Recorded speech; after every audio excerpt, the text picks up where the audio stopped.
काफी लोग कह रहे थे कि मैं एक इसेकाई एनीमे लेकर आऊँ, तो मैंने तुम लोग की बात सुन ली है और अब फाइनली मैं एक इसेकाई एनीमे लेकर आ चुका हूँ। साथ में इस एनीमे के अंदर रीइंकार्नेशन भी है, इसलिए मजा अब डबल हो गया है। तो बिना टाइम वेस्ट करे हम लोग एपिसोड 1 को शुरू करते हैं। एपिसोड 1 में हम लोग अब देखते हैं कि हमारा मेन कैरेक्टर रीइंकार्नेट होने के बाद अब नई दुनिया में उठता है। उठने के बाद वो देखता है कि टेबल पर 2 किताब पड़ी थी, जिसके बाद वो बाहर आकर नजारे देखने लगता है। तभी अब वो अपने वाटर एलिमेंट को यूज करता है, जिसकी वजह से अब उसके हाथ से अब पानी निकलने लगता है। अगले सीन में हमें पास्ट का सीन दिखाया जाता है, जहाँ पर वो लड़का अब रीइंकार्नेट होने से पहले अब एक जगह पर होता है जो कि हेवन की तरह लग रही होती है। तभी एक बंदा वहाँ पर आ जाता है और वो उससे कहता है कि ये आफ्टर लाइफ नहीं है, तुम्हारा नाम रियो है ना। मुझे काफी ज्यादा रिलीफ फील हो रहा है क्योंकि यहाँ पर काफी समय बाद कोई आया है। ऐसा बोलकर वो उसे कहता है कि माफ करना, पर तुम एक्सीडेंट में मर गए। जिस पर रियो भी कहता है कि हाँ मुझे याद है, तो क्या तुम भगवान हो। तो बंदा कहते नहीं, अगर मैं तुम्हें सिंपली समझाऊं तो मैं एक एंजल हूँ। ये सुनकर रियो सोचता है कि मैं इसे फेक माइकल बुलाऊंगा। वो उस एंजल से पूछता है कि मैं समझ गया हूँ कि मुझे रीइंकार्नेट किया जाएगा, पर नई जिंदगी शुरू करने के बाद मुझे करना क्या होगा। तो एंजल कहता है कि तुम्हें जैसे जीना है तुम जी सकते हो, तुम्हें किसी मिशन के साथ नहीं भेजा जा रहा है। ये सुनकर रियो कहता है कि अगर मैं कैसे भी चाहे जी सकता हूँ, तो मैं चाहता हूँ कि मेरी जिंदगी काफी शांत हो। जिस पर वो एंजल कहता है ठीक है, जिस दुनिया के अंदर तुम्हें रीइंकार्नेट किया जाएगा उसके अंदर मैजिक भरा हुआ है। हम इस दुनिया को फी बुलाते हैं और रफली फी के अंदर सिर्फ 20% इंसान स्पेल कास्ट कर सकते हैं, और तुम सबसे ज्यादा वाटर एलिमेंट से कंपैटिबल हो। और क्योंकि तुम चाहते हो कि तुम्हारी शांति वाली जिंदगी होए, इसलिए मैं तुम्हें फॉरेस्ट ऑफ रोंडो के अंदर रीइंकार्नेट कर रहा हूँ। वहाँ पहुँचने के बाद तुम्हारे पास एक घर होगा और 2 महीने का राशन होगा। इसके बाद रियो अब अपने घर के अंदर आकर खाने के आइस हाउस में देखता है। वो देखता है कि खाना तो जमा हुआ था। ये देखकर वो कहता है कि शायद से इसे मैजिक का यूज करके स्टोर किया गया होगा। एंजल अब उसे कहता है कि तुम्हारा घर इस तरीके से बनाया जाएगा जिससे कि मोस्टर तुम्हारे ऊपर इमीडिएट हमला नहीं करेंगे। तुम ऐसा समझ सकते हो कि तुम्हारे घर पर एक बैरियर लगा है। हम अब देखते हैं कि रियो को जो किताब मिली है वो उसे मोस्टर्स के बारे में बताती है। उस किताब को वो पढ़कर कहता है कि मैंने ऐसी लैंग्वेज पहले कभी नहीं देखी है, पर फिर भी मैं इस बुक को अच्छे से पढ़ पा रहा हूँ। इसके बाद वो दूसरी बुक देखता है, उसका नाम फ्लोरा कॉम्पेंडियन होता है और उस बुक में मैजिक के बारे में लिखा होता है। उसके बारे में पढ़ने के बाद अब रियो बाहर आ जाता है और अब वो भी अपने वाटर एलिमेंट को यूज करने की कोशिश करता है। रियो अब ये देखता है कि उसे वाटर एलिमेंट को यूज करने के लिए सिर्फ इमेजिन ही करना पड़ता है, उसे बोल कर ही वाटर एलिमेंट यूज करने की जरूरत नहीं है। वो कहता है कि लेकिन फिर भी अगर मैं इनकांटेशन कर पाता तो वो कितना कूल होता। अगले सीन में वो अपने वाटर मैजिक का यूज करके अब बाथटब भर रहा होता है, पर अब वो कहने लगता है कि लेकिन मैं पानी गर्म कैसे करूँ। ऐसा बोलने के बाद वो बाहर आ जाता है और लकड़ी को घिसकर आग लगाने की कोशिश करता है, पर ये काम नहीं करता है। वो अब लकड़ी घिस कर काफी थक जाता है और लेट जाता है। तभी उसे अपने सर के ऊपर सूरज दिखाई देता है। वो देखकर अब उसके दिमाग में एक आइडिया आ जाता है और अब वो अपने वाटर एलिमेंट को बदलकर फ्रीज स्पेल यूज करने लगता है, यानी कि सामने पड़े पानी को वो अब फ्रीज करने की कोशिश करता है, पर वो हो ही नहीं रहा होता है। जो देखकर वो कहता है कि लगता है कि मुझे कुछ न कुछ तो करना ही होगा। रियो को अब समझ आ जाता है कि उसे आइस को कैसे प्रोड्यूस करना है। वो अलग अलग मॉलिक्यूल्स को हटाता है, उन्हें कनेक्ट करता है और हम देखते हैं कि वो आइस अब बना देता है। जो देखकर वो काफी खुश हो जाता है और वो उस आइस को निकालकर सूरज के नीचे रख देता है, जिससे कि एक मैग्नीफाइंग ग्लास जैसी चीज बन जाती है। और अब वो उसी आग का यूज करके नीचे लकड़ी में आग लगा देता है। लकड़ी में आग लगाने के बाद अब वो उससे पानी को भी गर्म कर लेता है और अब वो काफी ज्यादा खुश हो जाता है और कहते हैं कि मेरा पहला दिन तो काफी प्रोडक्टिव गया। वो अब सोचता है कि शायद से मैं अपने हाथ से गर्म पानी भी निकाल पाऊंगा, बिल्कुल वैसे जैसे मैंने आइस को बनाया। मैजिक तो सही में जिंदगी को इजी कर देता है। चलो अभी के लिए मैं सो जाता हूँ, कल मुझे काफी सारी चीजें करनी है। ऐसा बोलकर अब वो सो जाता है और अब अगले सुबह उठकर अब वो खाना खाने लगता है। वो कहने लगता है कि एंजल ने मेरे लिए 2 महीने का खाना तैयार किया है, तो इसका मतलब है कि जब मेरी सप्लाईज तैयार हो जाएंगी तो मुझे खुद से हंटिंग करने के लिए जाना पड़ेगा, क्योंकि मेरा खाना इतने समय तक नहीं चलेगा। वो अब कहता है कि मुझे बैरियर के बाहर निकलना पड़ेगा खाना ढूंढने के लिए, पर अगर मैं बैरियर से बाहर निकलूंगा तो मोस्टर्स मेरे ऊपर हमला कर देंगे। मेरे पास बस एक नाइफ है, मुझे नहीं लगता कि इतना काफी होगा, इसलिए लगता है कि मुझे कुछ अटैक मैजिक सीखने होंगे। मैं चाहता हूँ कि मेरी ये जिंदगी काफी आराम से जाए और सेफ जाए, इसलिए चलो अपने नए मैजिक की प्रैक्टिस करना शुरू करते हैं। अगले सीन में वो सबसे पहले वाटर बॉल बनाने की कोशिश करता है, जिससे वो आगे शूट भी कर पाता है। जो देखकर वो खुश आता है क्योंकि उसका पहला अटैक स्पेल सक्सेस हो गया, पर अब वो देखता है कि उसकी इस अटैक में इतनी ज्यादा पावर नहीं थी। जो देखकर वो कहते हैं कोई बात नहीं, मेरे पास और भी काफी सारे तरीके हैं। अगर वाटर बॉल काम नहीं करेगी तो मैं वाटर जेट यूज करूंगा। ऐसा बोलने के बाद वो पानी को हाई वेलोसिटी की स्ट्रीम से निकालने की कोशिश करता है, और अब हम देखते हैं कि जो पानी की धार होती है वो इतनी ज्यादा तेज नहीं होती है, जो देखकर रियो अब थोड़ा सा उदास हो जाता है। तभी उसे याद आता है कि उसने एंजल से कहा था कि मुझे एक आखिरी चीज बताओ कि आखिर मैं मैजिक यूज करूंगा कैसे। तो एंजल कहता है कि मैजिक का जो फंडामेंटल है वो इमेजिनेशन है। तुम्हें जो भी मैजिक यूज करना है उसके लिए तुम्हें इमेजिनेशन करनी होगी। जो तुम करना चाहते हो तुम्हें उसे दिमाग में अच्छे से पिक्चर करना होगा। रियो अब काफी ज्यादा ट्रेनिंग करता है और हम लोग अब देखते हैं कि उसकी जो ये वाटर जेट होती है वो पहले से बेहतर होने लगी है। अगले सीन में हम लोग अब देखते हैं कि रियो अपने हाथ से गर्म पानी भी निकाल पाता है, जो देखकर वो खुश हो जाता है। अगले सीन में वो अब आसमान में ही आइस को क्रिएट करने की कोशिश करता है और अब वो ये करने में कामयाब भी हो जाता है, पर ये प्रोसेस इतनी भी ज्यादा तेज नहीं थी। वो कहता है कि ये जो आइस मैजिक है ये काफी ज्यादा बेहतर है, पर मेरा मेन गोल है एक कमाल का आइस मैजिक अटैक बनाना, जिसे मैं आइसिकल लेंस बुलाऊंगा। रियो अब आइसिकल लेंस को यूज करने की कोशिश करता है, जिसमें वो उस आइस को शूट करता है, पर वो आइस तो ज्यादा दूर जाते नहीं है, जो देखकर वो कहता है कि शायद से इसे वाटर की तरफ फेंकना थोड़ा सा मुश्किल है। इसे यूज करना भी काफी ज्यादा मुश्किल है और इसकी रेंज भी काफी लिमिटेड है। मुझे नहीं लगता कि मुझे लड़ते समय इसे यूज करना चाहिए, पर कोई बात नहीं, प्रैक्टिस एक बंदे को परफेक्ट बनाती है। मैं काफी प्रैक्टिस करूंगा इस चीज की। अगले सीन में हम लोग अब देखते हैं कि रियो अपने सभी मैजिक की काफी ज्यादा ट्रेनिंग करता है और अब वो सभी मैजिक को मास्टर कर लेता है। काफी ट्रेनिंग करने के बाद अब उसका माना खत्म हो जाता है। उसे अब लगने लगता है कि वो बेहोश हो जाएगा, पर अब फिर भी रियो हार नहीं मानता है। वो अब काफी समय तक ट्रेनिंग करता है और अब वो आइसिकल लेंस को यूज करता है। वो उस आइस के टुकड़े को ज्यादा दूर तो नहीं फेंक पाता है, पर वो उसे तुरंत ही बना पाता है, जो कि पहले से तो बेहतर ही है। अगले सीन में वो अब एक डंडे को तैयार करता है, उस पर वो चाकू लगा लेता है और साथ में वो उस पर आइस भी लगा लेता है, जिससे कि वो टूटे नहीं। इसके बाद रियो अब बहरे के बाहर चले जाता है हंटिंग करने के लिए। हंटिंग करने के लिए वो अब काफी दूर तक आ जाता है और अब नदी किनारे उसे क्वार्ट्ज मिल जाता है, जिसे देखकर वो खुश हो जाता है, क्योंकि वो उसे पत्थर के साथ घिसकर आग जला सकता है। उसे अब सूरज के ऊपर डिपेंड होने की जरूरत नहीं है। वो अब कहता है कि चलो मैं भी तेरे थोड़े बहुत हर्ब्स इकट्ठा करता हूँ, फिर मैं घर चले जाऊंगा। ऐसा बोलकर वो हर्ब्स को कलेक्ट करने वाला होता है, पर तभी उसके सामने एक लेसर बोर आ जाता है, जो देखकर रियो घबरा जाता है। दूसरी तरफ वो बोर भी अब काफी तेजी से उसके ऊपर हमला करने के लिए आगे आता है। ये देखकर रियो अब घबरा जाता है। उसे याद आता है कि किस तरीके से उसका एक्सीडेंट हुआ था, पर वो एकदम से उसके सामने से हट जाता है, जिसकी वजह से वो बोर अब सामने जाकर गिरता है, पर वो वापस से खड़ा होकर उसके ऊपर हमला करने के लिए आ जाता है। रियो अब कहता है कि मैं कुछ कर सकता हूँ क्योंकि इस दुनिया के अंदर मैजिक है। ऐसा बोलने के बाद वो अपने आइस मैजिक को यूज करके फ्लोर को आइस का बना देता है, जिसकी वजह से वो जो बोर होता है वो दौड़ते हुए अब फिसल जाता है। जिसके बाद रियो अब बर्फ के काफी कांटे बना देता है, वहीं पर वो बोर अब फिसलता हुआ उन कांटों के आकर लगता है और वो खत्म हो जाता है। इस वजह से रियो अब जीत जाता है और वो वापस से घर पर आता है। वो अब कहने लगता है कि जो लेसर बोर होते हैं वो सबसे ज्यादा कमजोर होते हैं, पर सबसे कमजोर से ही लड़ने में मुझे इतनी दिक्कत हुई है, तो पता नहीं मेरा बाद में क्या होगा। वो अब वापस से उसी बुक को पढ़ रहा होता है। वो अब कहने लगता है कि पर इस बुक के जो आखिरी 2 पेज है ये स्पेशल एडिशन के हैं। वो अब उन पेजेस के ऊपर ड्रैगन्स के बारे में पढ़ता है। वो कहता है कि ड्रैगन्स इतने ज्यादा पावरफुल होते हैं कि वो पूरी सिटी को अकेले आराम से हरा सकते हैं। अगर तुम्हें वो कभी दिखे तो भाग जाना। और अब दूसरे पेज पर आकुमा के बारे में लिखा होता है, जो कि नॉट फॉलन एंजल है। इसका जो ओरिजिन है उसके बारे में कुछ भी नहीं पता है। किताब में लिखा होता है कि बस यही होप करना कि यह तुम्हें कभी मिले नहीं तो वो तुम्हारा आखिरी दिन होगा। अगले सीन में रियो अब वापस से फॉरेस्ट में आ जाता है। इतने में ही एक बड़ा सा हॉक उसके ऊपर हमला कर देता है, जो देखकर रियो को भी अब वहाँ से शील्ड लगाकर भागना पड़ता है। रियो कहने लगता है कि ये जो हॉक है ये एयर स्लैश यूज कर रहा है, जो कि एक कमाल का एयर अटैक होता है, पर इनका जो मेन अटैक है वो अपनी ये चोट से करते हैं, जो कि काफी पैनी होती है। वो अब कहने लगता है कि मुझे लगता कि मैं इसे भाग पाऊंगा, इसलिए मुझे फाइट बैक करनी होगी।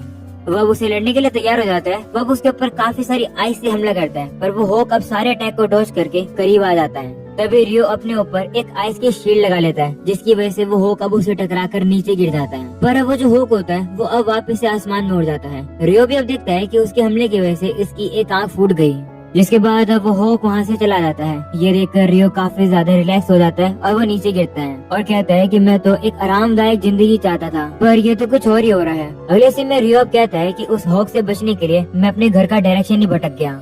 वो अपने घर को ढूंढने की कोशिश कर ही रहा होता है, पर तभी अब वो एक नदी के किनारे आ जाता है, जहाँ पर अब वो एक नाइट को देखता है, पर उस नाइट का तो सर ही नहीं होता है और न ही उसके घोड़े का।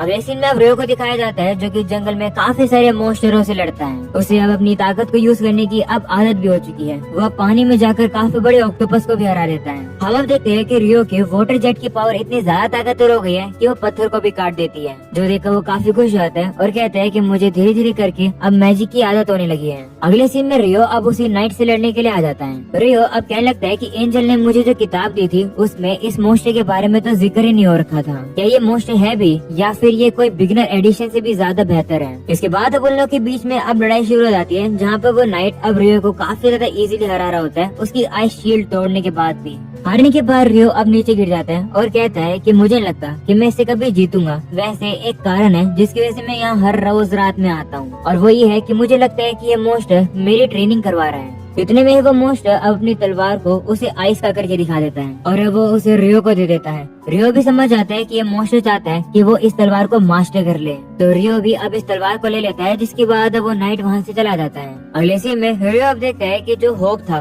वो अब इवॉल्व हो चुका है और अब वो उसके ऊपर हमला कर देता है। रियो भी अब अपने मैजिक को इतना ज्यादा मास्टर कर चुका है कि वो एक ही बारी में 5 लेयर लगा लेता है आइस वॉल की, पर वो होक का अटैक इतना ज्यादा पावरफुल होता है कि वो रियो की सभी शील्ड को तोड़ देता है, जिसके बाद अब उसके पीछे पड़ जाता है। रियो इस बार अब 10 लेयर वाली शील्ड लगाता है, पर वो होक उसे भी काफी ज्यादा इजीली तोड़ देता है, जो देखकर रियो अब आइसिकल लेंस यूज करता है, पर वो होक उसे डॉज कर लेता है। वो होक अब काफी तेज आवाज निकालता है, जिसकी वजह से रियो की शील्ड भी टूट जाती है। ये देखकर रियो हैरान हो जाता है और कहते हैं कि आखिर इसने ये कैसे किया। वो होक अब उसके ऊपर अब एक लाइटनिंग का भी हमला करता है, जिससे रियो जल्दी से डॉज करता है। तभी वो होक उसके ऊपर अपने पैरों से हमले करने लगता है। दूसरी तरफ रियो भी अपनी तलवार निकाल कर उससे लड़ रहा होता है, और अब वो होक अब जैसे उसकी तरफ आ रहा होता है, इतने में रियो छलांग लगाकर उसके ऊपर वो तलवार मार देता है, जिससे कि अब वो इस फाइट को जीत जाता है। अगले सीन में हम लोग अब देखते हैं कि वो होक नीचे गिरा हुआ था। रियो अब उसके पास आ जाता है और कहता है कि मुझे पता है कि हम दोनों ने अपना बेस्ट दिया, पर फिर भी तुम हार गए। मुझे पता है कि ये एक्सेप्ट करना तुम्हारे लिए काफी मुश्किल है। तुमसे मिलने के बाद मैं काफी ताकतवर हुआ हूँ। मुझे लगा था कि मैं तुमसे फिर से मिलूंगा, इसलिए मैं ताकतवर हुआ हूँ। इसके लिए शुक्रिया। तुम जानबूझकर इवॉल्व होकर आए जिससे कि तुम उससे बदला ले सको, क्योंकि मैंने तुम्हारी आँख फोड़ी थी। पर माफ करना, इस लड़ाई को मैं जीतता हूँ और मेरी वजह से तुम यहाँ पर आए हो, तो इस मैच को मैं ही खत्म करूंगा। ऐसे बोलकर रियो उसमें से अपनी तलवार निकाल लेता है, जिसकी वजह से वो होक भी अब मर जाता है। अगले सीन में रियो अब वहाँ से वापस जा रहा होता है, पर तभी अचानक से उसके पास अब एक लाल कलर का ड्रैगन आ जाता है,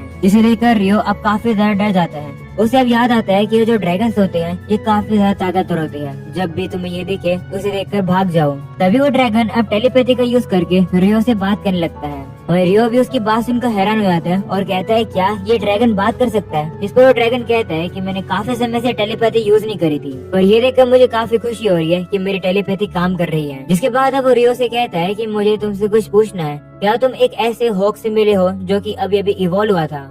तो रियो कहते हैं हाँ, मैं उससे मिला तो था। कहीं वो तुम्हारा कोई नौकर वगैरह तो नहीं था?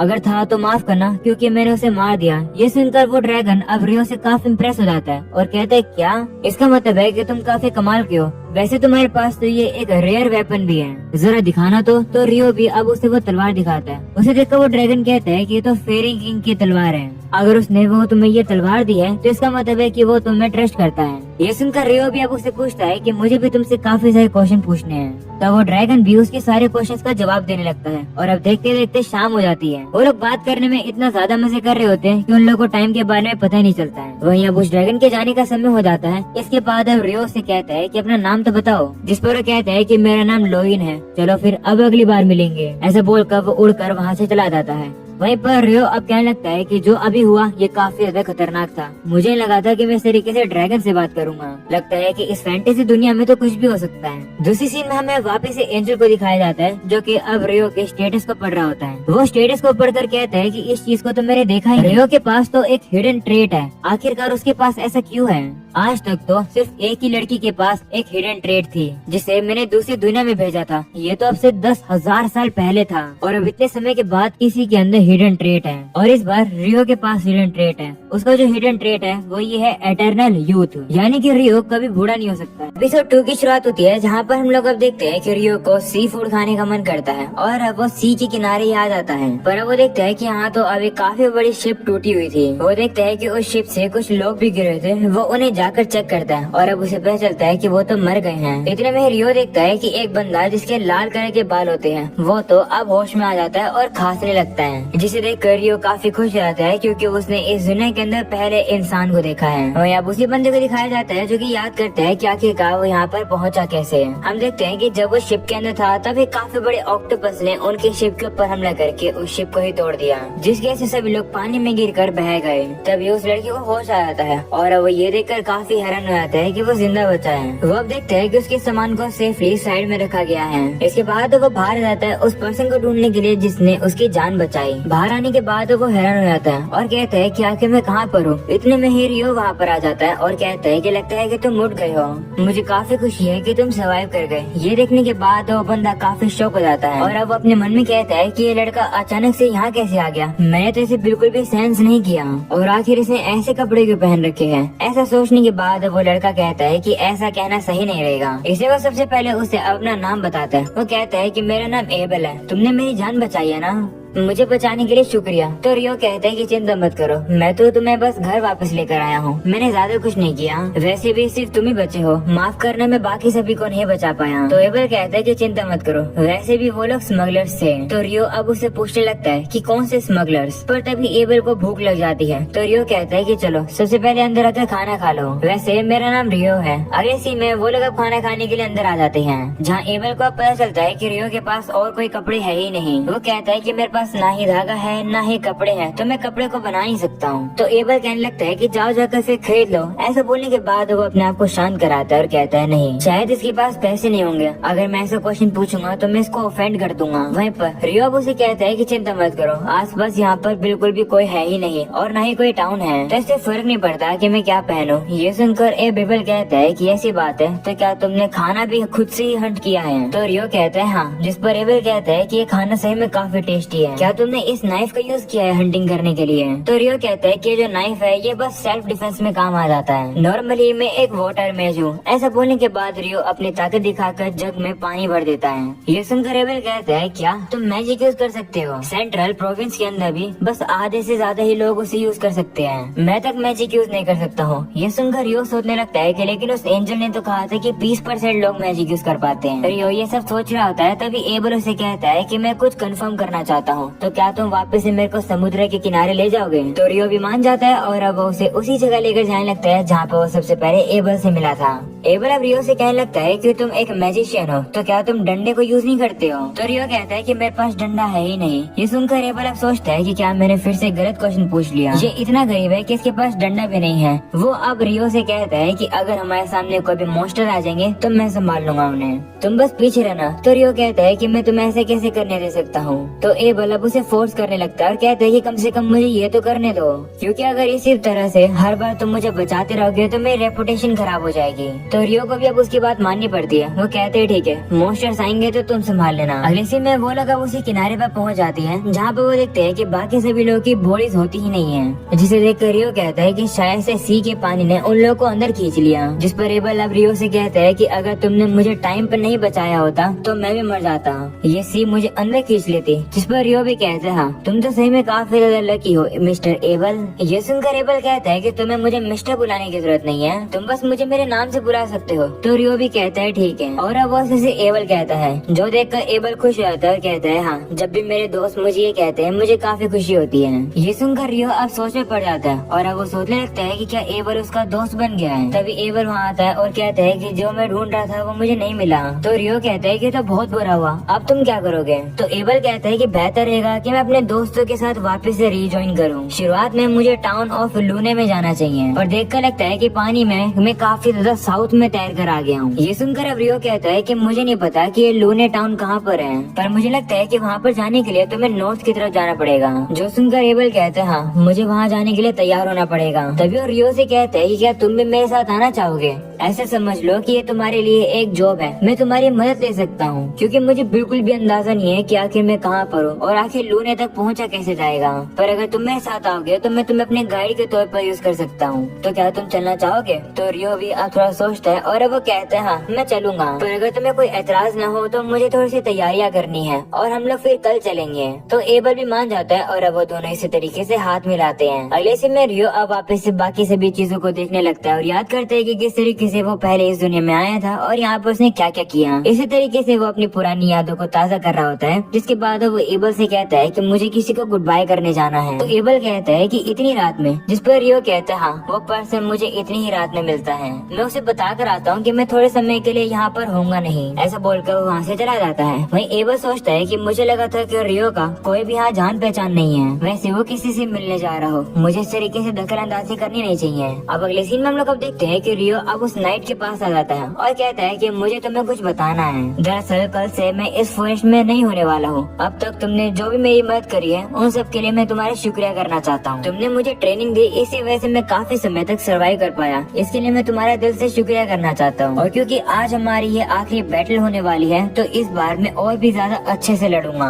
ऐसा बोलने के बाद रियो अपनी तलवार निकाल कर उससे अब और भी काफी ज्यादा अच्छे तरीके से लड़ने लगता है। हम लोग अब देखते हैं कि इतनी ज्यादा कोशिश करने के बाद भी रियो हार जाता है, जिसके बाद अब वो नाइट वहाँ से जाने लगता है। उसे जाता हुआ देख रियो अब उसका शुक्रिया करता है, जो देखकर वो जो नाइट होता है वो अब रियो के लिए एक गिफ्ट निकालता है, जो कि एक कोट होता है। उस कोट को पाकर रियो फिर से काफी खुश होता है और वो उस नाइट का फिर से शुक्रिया करता है। वो कहता है कि मैं इस कोट को काफी प्राउडली पहनूंगा। ये सुनने के बाद वो नाइट अब वहाँ से चला जाता है। इसके बाद अब अगले दिन हम लोग अब देखते हैं कि रियो उस कोट को पहन लेता है और अब वो लोग जाने के लिए तैयार हैं। वो लोग अब चले जाते हैं जहाँ पर रियो अब फिर से आखिरी बार अपने घर को देख लेता है और याद करता है कि उसने यहाँ पर कितना टाइम स्पेंड किया था। जिसके बाद वो एबल के साथ अपनी जर्नी पर निकल जाता है। रास्ते में वहाँ पर अब उन लोग को एक बोर दिखाई देता है, जो एक एबल अब रियो से कहता है कि इसे मैं संभालता हूँ, तुम पीछे हटकर देखना। इसके बाद वो बोर अब उन्हीं की तरफ आ रहा होता है, जो देखकर एबल अब उसके ऊपर अपनी कॉम्बैट स्किल टोटल इम्पेलमेंट को यूज करता है। इस स्किल का यूज करके वो इस बोर के ऊपर एक काफी बड़ा छेद कर देता है और उसे मार देता है, जो देखकर रियो भी काफी इम्प्रेस हो जाता है और कहता है कि ये कॉम्बैट स्किल है, आखिर ये क्या होती है। जिस पर एबल कहता है कि तुम एक मैजिशियन हो तो शायद तुम्हें नहीं पता है। दरअसल ये कुछ टेक्निक्स होती है जो कि सोर्समैन और बाकी के लोग यूज करते हैं अपने वेपन से लड़ने के लिए। ये सुनकर रियो काफी ज्यादा एक्साइटेड सा लगता है। इसके बाद अगले दिन वो लोग अपनी जर्नी को फिर से कंटिन्यू करते हैं। एक रात सोने के बाद सामने की तरफ अब उन लोगों को कुछ एलिजियन मैन दिखाई देते हैं, जो देखकर एबल कहता है कि ये लोग काफी खतरनाक होते हैं, बेहतर रहेगा कि हम लोग इन्हें इग्नोर करके आगे बढ़े क्योंकि ये काफी पावरफुल होते हैं। तो रियो भी मान जाता है और वो लोग इन लिजर्ड मैन को इग्नोर करके आगे बढ़ने लगते हैं। वहीं क्योंकि रियो एक वाटर मैजिशियन है, उसे पता चल जाता है कि जो लिजर्ड मैन है वो काफी तेजी से पानी के जरिए उनकी तरफ आ रहे हैं। इसके बारे में वो एबल को बता देता है, जो सुनकर एबल भी लड़ने के लिए तैयार हो जाता है। तो रियो कहता है कि वो जो लिजर्ड मैन है वो बहुत ही ज्यादा है, तो लगता है कि मुझे भी अपने मैजिक का यूज करना पड़ेगा लड़ने के लिए। तो एबल कहता है कि लेकिन तुम्हारे पास तो तुम्हारी छड़ी है ही नहीं। इतने में ही रियो अब उन लिजर्ड मैन के ऊपर आइसिकल लेंस का हमला करके उन्हें हरा देता है। इसी तरीके से वो लोग अब काफी सारे लिजर्ड मैन को हरा देते हैं। वहीं पर एबल अब रियो से कहते हैं कि आखिरकार तुमने ये कौन सी स्पेल यूज करी? तुमने तो अपने मैजिक को यूज करने के लिए स्टाफ यानी कि छड़ी भी यूज नहीं करी और इन्वोकेशन भी नहीं करी। मैं एक विंड मैजिशियन को जानता हूँ जिसे विंड मैजिक यूज करने के लिए ये सब करना पड़ता है। तो रियो कहता है कि शायद से वाटर मैजिशियंस को ऐसा नहीं करना पड़ता होगा क्योंकि वाटर मैजिक अलग होता होगा। जिस पर एबल भी कहता है कि हाँ शायद तुम सही कह रहे हो, चलो इस बात को इग्नोर करते हैं और आगे बढ़ते हैं। तो रियो कहता है कि एक सेकंड रुको। ऐसा बोलने के बाद रियो अब पीने का पानी निकाल देता है और कहता है कि हम लोग को रास्ते में हाइड्रेटेड रहना होगा।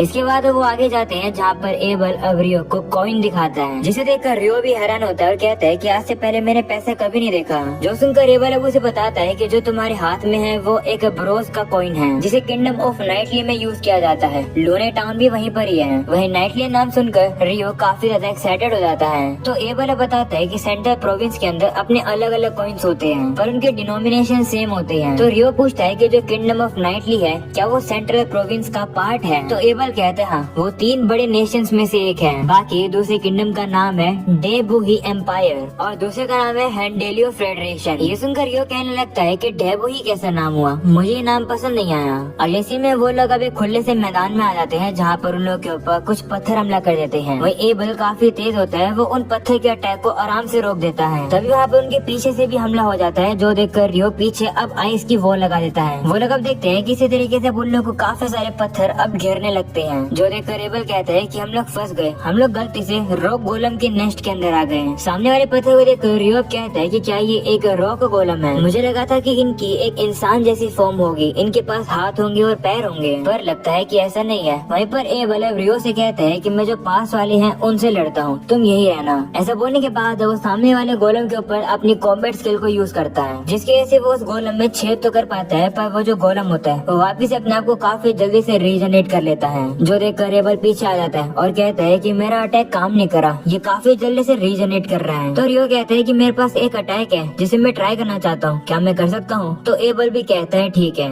ये सुनकर रियो अब सामने वाले गोलम के ऊपर 10 लेयर की आइस वॉल गिरा देता है, और अब क्योंकि ये आइस वॉल काफी ज्यादा भारी होती है, वो गोलम अब उसी के नीचे दब जाते हैं। ये ताकत देखकर तो एबल भी डर जाता है और अब वो रियो से कहता है कि आखिर तुमने ये क्या किया? तो रियो कहते हैं कुछ नहीं, अभी भी सामने 2 गोलम रहते हैं, उनके ऊपर भी मैं यही यूज करता हूँ। ऐसा बोलने के बाद वो लोग उन गोलम को भी हरा देते हैं और देखते हैं कि वो गोलम हिल ही नहीं रहे हैं। एबल कहते हैं कि आखिर ये हिलना क्यों बंद हो गए? तो रियो कहता है कि शायद से ये ग्राउंड से एनर्जी को एब्जॉर्ब करते थे, और क्योंकि अब ये हार गए हैं शायद इस वजह से ये हिल नहीं पा रहे हैं। तभी वो देखते हैं कि इस गोलम का तो मैजिक स्टोन भी उसके अंदर होता है। उसे देखकर एबल कहने लगता है कि तो काफी बड़ा और कलरफुल है। देखकर लगता है कि इस गोलम ने ऑलरेडी काफी सारे मॉन्स्टर्स को हराया है, जिस पर रियो कहता है कि लगता है कि ये स्टोन काफी कीमती है, बाकी रो गोलम से भी ये स्टोन निकाल लेते हैं। काश मैं से कह पाता, पर बाकी के जो भी गोलम्स है वो तो चकनाचूर हो गए मेरी स्पेल की वजह से। अगले सीन में वो लोग अब आगे जाते हैं, जहाँ पर रियो को सामने एक काफी बड़ा हिप्पो दिखाई देता है। तो एबल कहता है कि मैं आज से पहले इसे कभी भी आमने सामने नहीं मिला, पर इसे देखकर मैं कह सकता हूँ कि ये एक बहीमत है। तो रियो कहता है कि क्या हम लोग इसे हराएं? जिस पर एबल कहता है कि क्या तुम पागल हो गए हो, हम इसे कभी भी नहीं हरा पाएंगे। तभी वो लोग अब देखते हैं कि वाइवर्स का अब कोई झुंड अब उसी बहीमत के ऊपर हमला करने के लिए आ रहा होता है। एबल ये देखकर कहता है कि जो वाइवर्स है ये आसमान में उड़ रहा है, वहीं पर ये जो बहीमत है वो जमीन पर है, तो ये बहीमत हारने वाला है। जिस पर रियो कहता है कि मुझे लगता है कि ये हारेगा।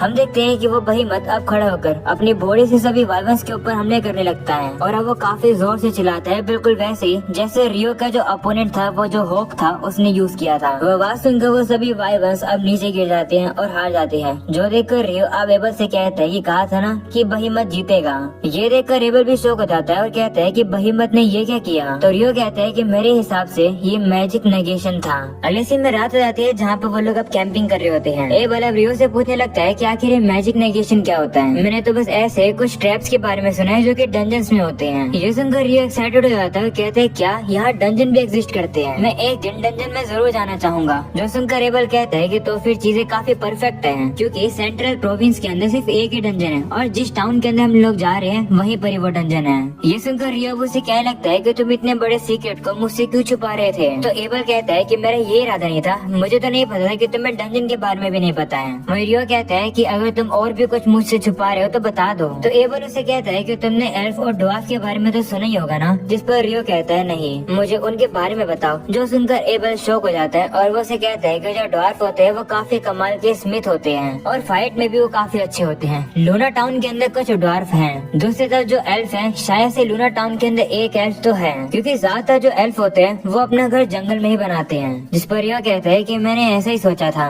अगले सीन में वो लोग फिर से आगे निकलते हैं, जहाँ पर रियो अब कहता है कि एक बार हम लोग इस माउंटेन को पार कर देंगे तो हम लोग ह्यूमन टेरिटरी में पहुँच जाएंगे। ये सुनकर एबल अब उसे पूछता है कि आखिर तुम्हें इन सब की इन्फॉर्मेशन कैसे पता चल रही है? तो रियो याद करता है कि जब वो ड्रैगन उससे मिलने के लिए आया था, तब उस ड्रैगन ने रियो को इसे बताया था कि एक और कॉन्टिनेंट एग्जिस्ट करता है। उस ड्रैगन ने बताया था कि वो कॉन्टिनेंट एक लैंड है जिसके सराउंडिंग में सी है, उसके नॉर्थ में एक माउंटेन रेंज है जो कि उसे अगले कॉन्टिनेंट से सेपरेट करती है। मुझे लगता है कि कोई भी इंसान तुम्हें यहाँ पर मिलेगा साउथ से। वहीं रियो एबल को बताता नहीं है उस ड्रैगन के बारे में। इसके बाद वो लोग अब आगे बढ़ रहे होते हैं, पता ही अचानक से उन लोग के सामने एक काफी खतरनाक मॉन्स्टर आ जाता है, जिसे देखकर वो काफी घबरा जाते हैं, क्योंकि उन लोग के सामने एक ग्रिफिन होता है जो कि दरअसल एक काफी पावरफुल मॉन्स्टर है। एबल उसे देखकर काफी घबरा जाता है, वो कुछ भी कर नहीं पा रहा होता है। पर तभी रियो एबल से कहता है कि मीट को उछाल दो। ऐसा बोलने के बाद वो भी अपने बैग से मीट उछाल देता है, जिसे देखकर एबल भी मीट उछाल देता है। जिसके बाद वो जो ग्रिफिन होता है वो उस मीट को लेकर वहाँ से चला जाता है, उन लोग को सेफली छोड़कर। जो देखकर वो दोनों अब काफी ज्यादा रिलीफ फील करते हैं कि वो लोग ग्रिफिन के हमले से बच गए। अगले सीन में वो लोग फिर से आगे बढ़ते हैं, जहाँ पर एबल कहता है कि उस ग्रिफिन ने तो सही में डरा दिया।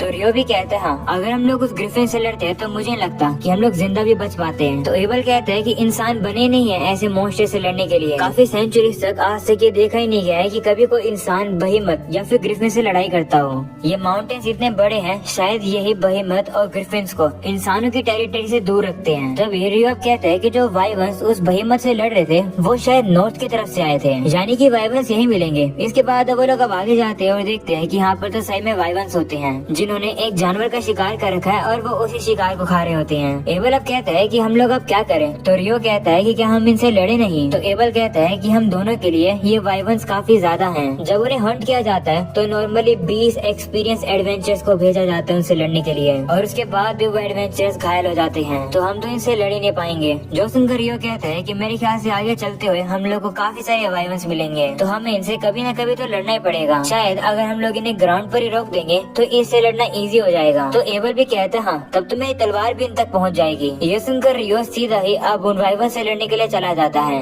जो देखकर एबल शॉक हो जाता है और वो भी रियो की मदद करने के लिए आगे जाता है। हम देखते हैं कि रियो अपने मैजिक का यूज करके उन वाइवंस के पंखों के ऊपर काफी सारे आइसिकल्स लगाते हैं, जिसकी वजह से वो उड़ नहीं पा रहे होते हैं और नीचे ही रुक जाते हैं। और अब इसी मौके का फायदा उठाकर एबल अपनी कॉम्बैट स्किल का यूज करके उन्हें खत्म करता है। पर वो लोग अब देखते हैं कि वहाँ से और भी काफी सारे वाइवंस आ रहे होते हैं। तब रियो उन लोग के ऊपर भी आइसिकल्स गिरा देता है और उन्हें वो नीचे ले आता है, जिसके बाद अब एबल जाकर उन लोगों से लड़ने लगता है। अगले सीन में वो लोग अब इस वाइवन के मैजिक स्टोन को बाहर निकाल लेते हैं। एबल अब कहने लगता है कि मुझे लगा नहीं था कि इन वाइवन से लड़ना इतना इजी होगा। जिसके बाद अब वो लोग अब देखते हैं कि वहाँ पर अब और भी काफी सारे वाइवंस आ रहे होते हैं हमला करने के लिए, जिन्हें देखकर एबल अब इस बार बिल्कुल भी नहीं डरता है। वो अकेले ही उनसे लड़ने के लिए चला जाता है। अगले सीन में वो लोग अब उन वाइवंस को हराकर अब आगे बढ़ जाते हैं। वो लोग अब देखते हैं कि उन लोगों ने अब माउंटेन पार कर लिया है और वो लोग काफी जल्द इंसानों की टेरिटरी में पहुंचने वाले हैं, जो देखकर वो काफी ज्यादा खुश हो जाते हैं। और अब इसी के साथ ये एपिसोड यहीं खत्म हो जाता है। उम्मीद है कि तुम लोग को ये एपिसोड पसंद आया होगा। पसंद आया हो तो लाइक कर देना, चैनल पर नए हो तो सब्सक्राइब कर देना। मिलते हैं अगले वीडियो में, तब तक के लिए बाय बाय।